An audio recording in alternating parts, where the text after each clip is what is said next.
Somebody asked me over the weekend how long I thought the government shutdown would last, and I said either 2 days or 2 weeks. What I meant by that was either it would just be sort of this skirmish, not a lot of impact over the weekend, and the warring politicians would come to their senses, or they would get really dug in and this thing could drag on for a while. Well, 2 weeks, 2 days turned out to be the more accurate estimate, as the Senate yesterday did what it could have done last week and came up with a compromise, short-term funding, we'll deal with immigration later, and that sort of thing.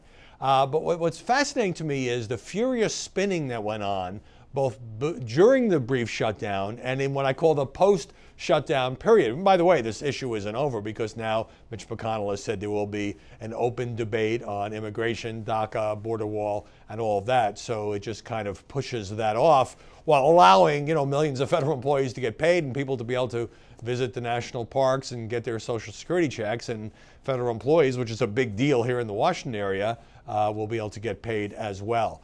So you had the two different efforts to brand it, the Schumer shutdown or the Trump shutdown.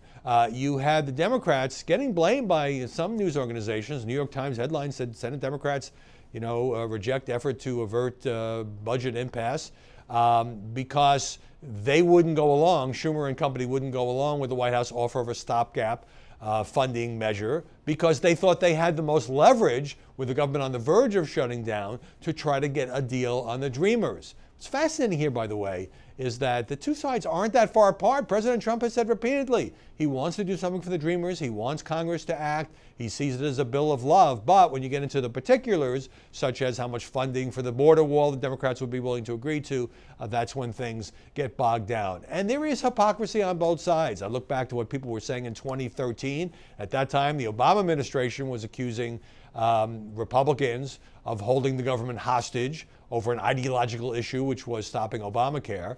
And now, in 2018, you have the president accusing the Democrats of holding the military hostage, Mitch McConnell using the word hostage, and the Democrats saying, well, we're fighting for an important ideological principle, which is saving the nearly 800,000 immigrants who are brought here as kids. It's now just seems sort of a classic Washington clash. I think this is why people hate this city, because they had trouble even being able to keep the lights on. It gets bogged down in personalities. The Democrats say, well, President Trump kept changing his mind. We don't know what his position is. Schumer's saying, I thought we had a deal, and then he heard from John Kelly. Stephen Miller is a force here, the White House official, and the whole thing fell apart. The White House saying, well, Schumer didn't give what he said he was giving. He didn't really make a solid commitment for appropriated funds, or a lot of new appropriated funds for the border wall that the president wants. Getting down in the weeds, just turns people off. What they want to know is, why can't government work?